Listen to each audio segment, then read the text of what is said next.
Hello and welcome to MCC TV International Show. My name is Dabeet and I'm the Business Department Coordinator here. Also, I teach economics and statistics, and also I host this show.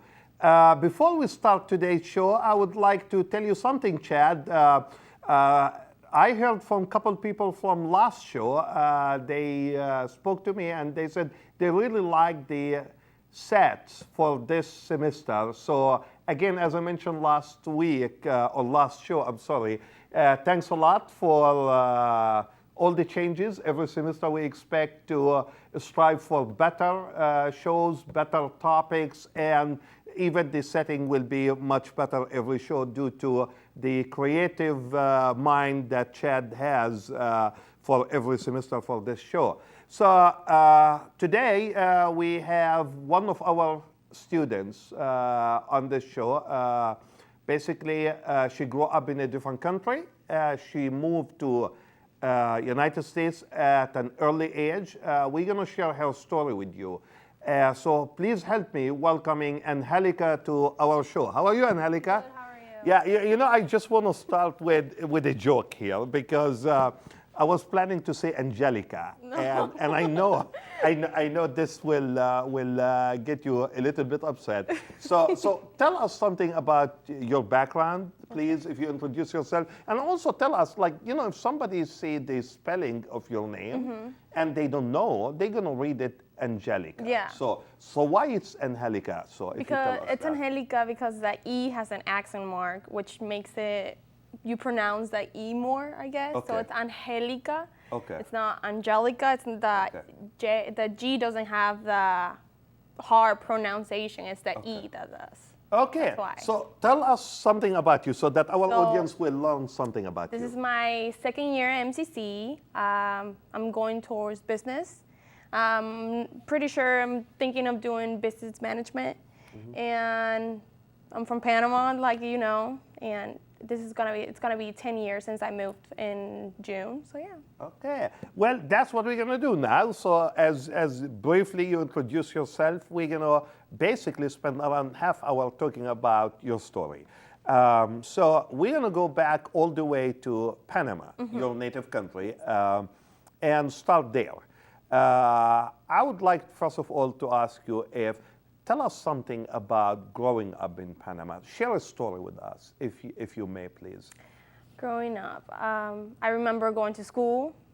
School starts over there at 7 in the morning, so you have to get up about 6.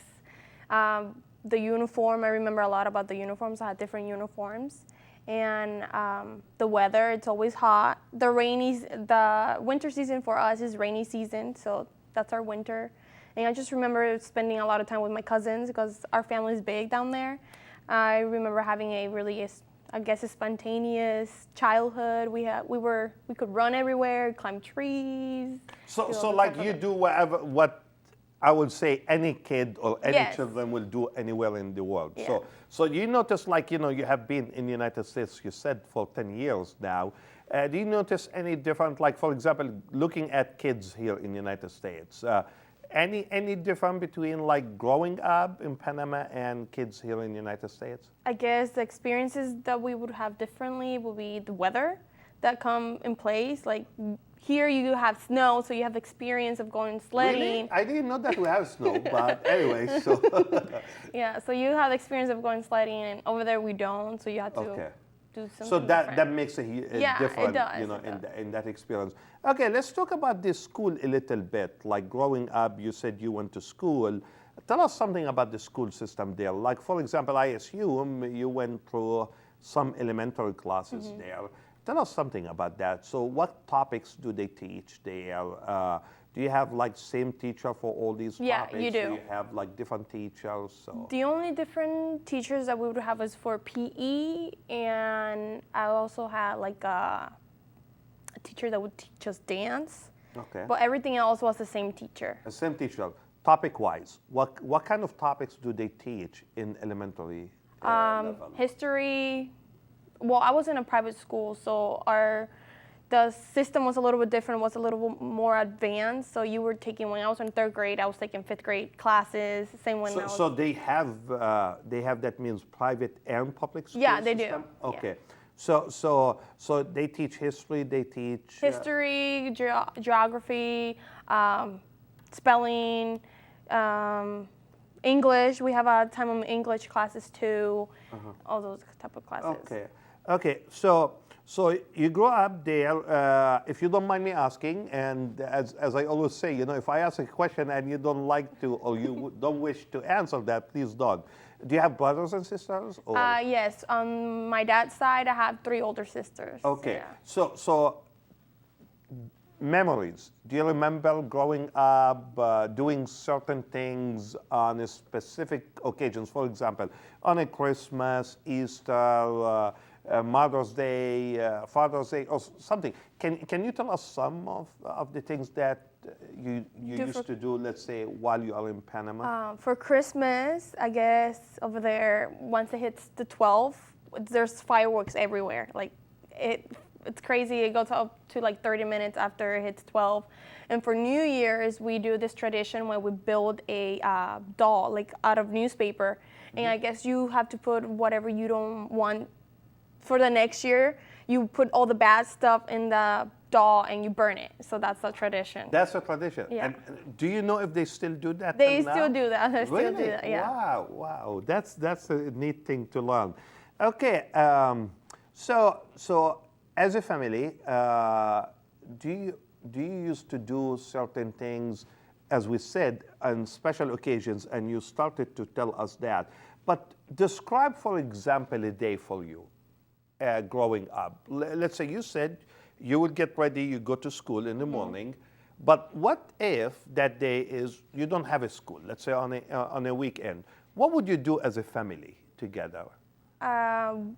Especially rest first, and Okay. then we would go to my grandma's house where all our families were at, and we just have, I guess, a cookout together. So, yeah.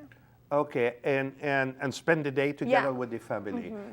Any specific kind of foods that you will look for or try to cook or? Well, my favorite food when I was down there is plantains. They're green, and they're called plátanos. And Can you explain? Because, for example, you're saying something to me. Okay. It sounded like Chinese. they're like so- bananas. They're green bananas. Green bananas. Yeah, how, but- how would you prepare that? Okay, so the green bananas, you have to cook them. Okay. And we call them patacones, but like I have friends that Puerto Rican stuff, they call it tostones. Okay. So you cut them up in like slices, and you fry them, take them out, smash them, and put them back in, and like deep fried. Okay. And take them out, and I love to eat them with fried fish. So that was my favorite dish. Okay. Tostones with fried fish. Wow, we're learning something already Yeah. about that food. Yeah. Okay. So at some point in time, you said you moved with your family here to United States.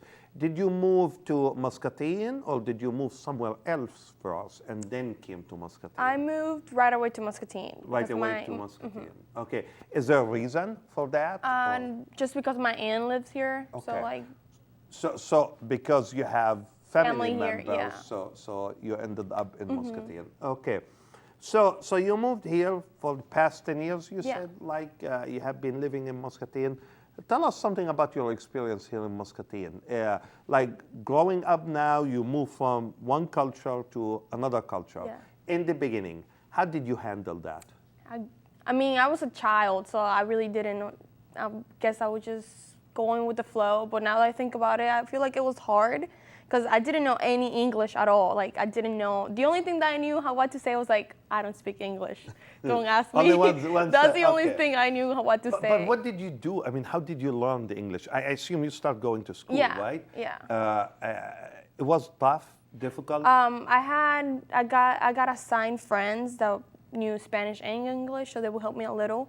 And out of like an hour of my school time, I would go to, like individual with my teacher, the ESL teacher that she taught me how to speak English, I guess. Okay, and did it take long time, or I took 6 months to learn, Okay.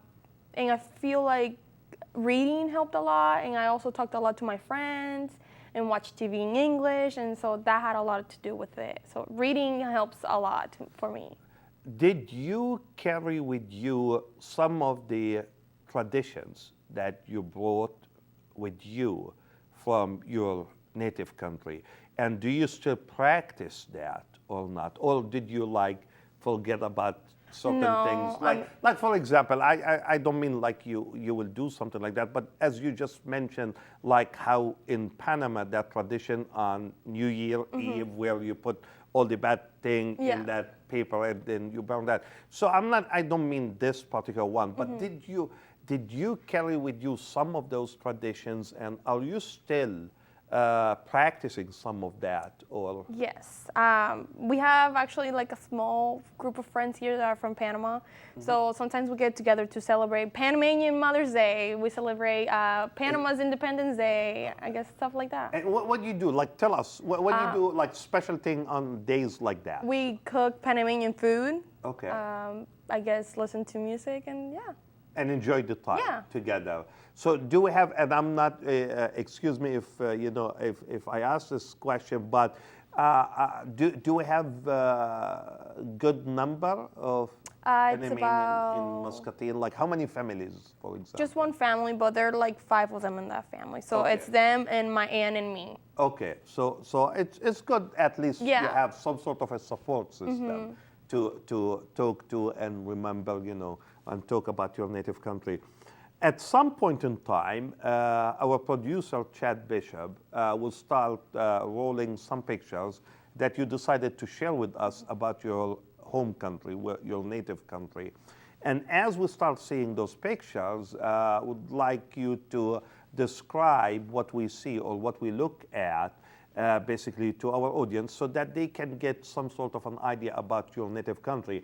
And here, the first picture. So that's me. that's you. That's me in the growing picture. up. Yes. Okay. So special occasion or just? It's like a dance that we do. I was probably like in preschool before that, and they do like a tradition. Since you start little, you get on the pollera. That's our like a typical wear, and we have dances at school. That's what it is. Okay. And, yeah. Okay. That's me and my mom growing up over there in Panama.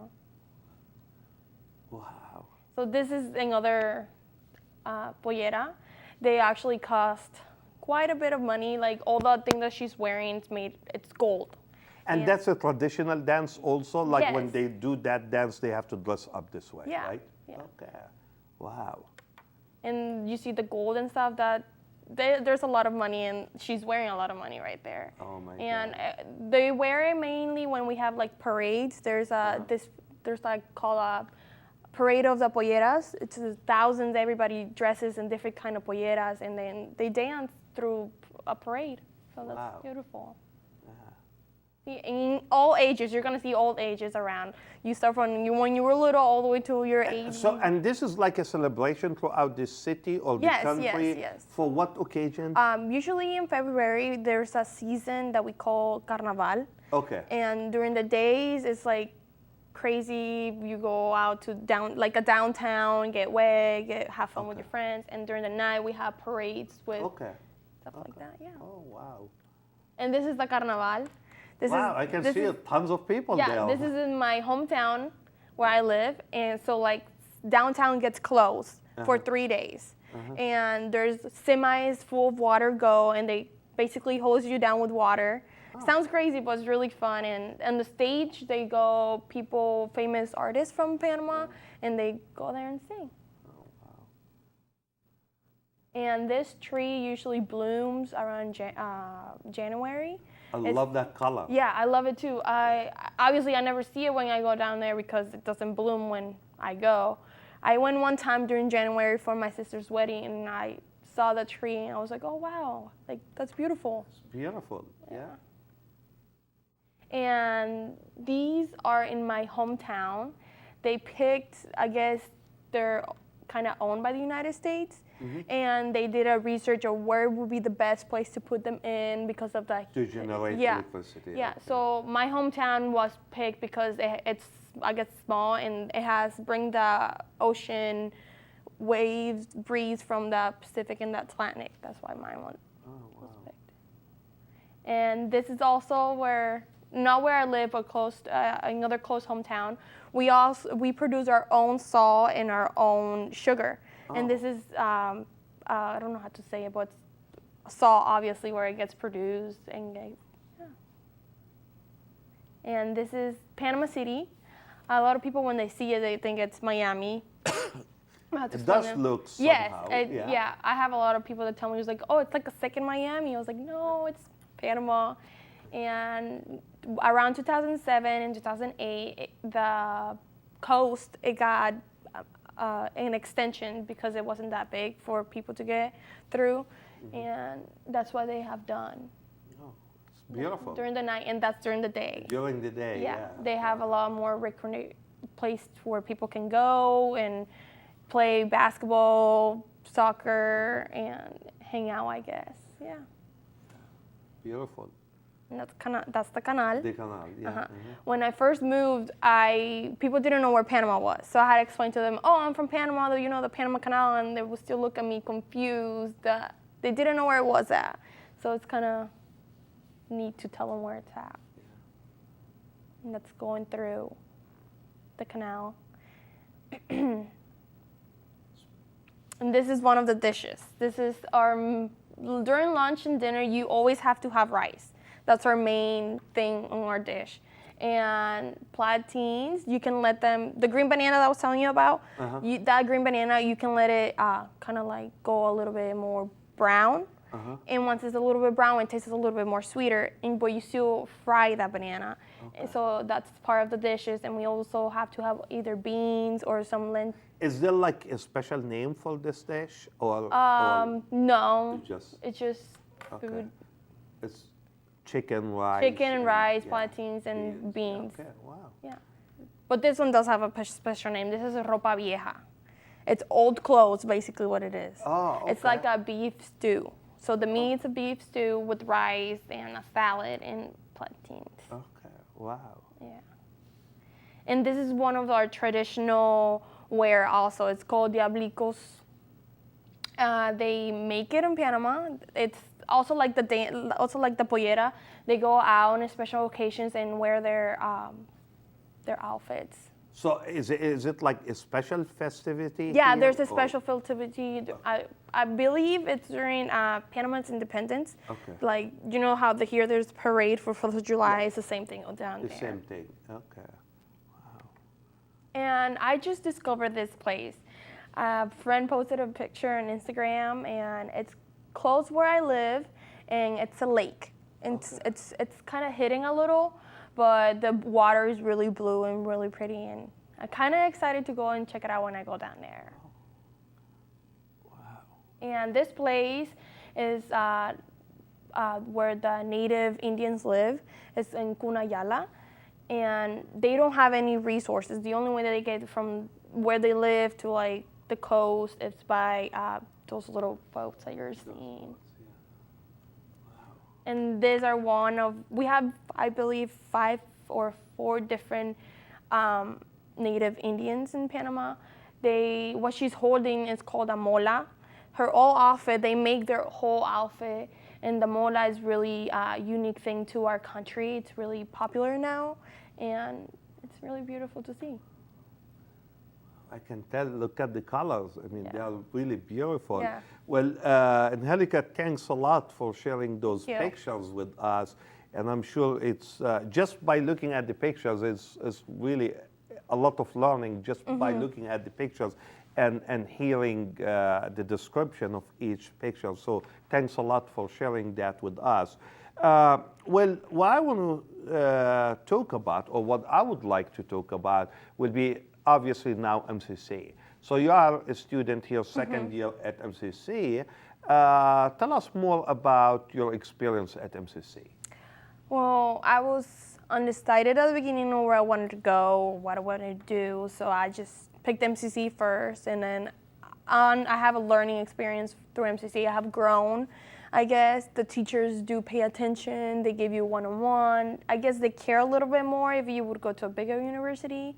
And that's what I'm happy about, that I chose MCC to stay here. And we are happy to have you with us here also at MCC too, because, you know, like when we get also students like you who came from different background, different culture, That by itself is a good learning experience for our students here at MCC, because as you said, when you came here, you started to talk about Panama. People are asking, where is that?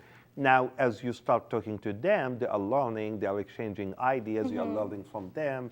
So that by itself is a great learning experience. And so that's great. We are lucky to have you with us here at MCC. So what's your major again? And what kind of classes are you taking? Do you have any topic in particular that you like?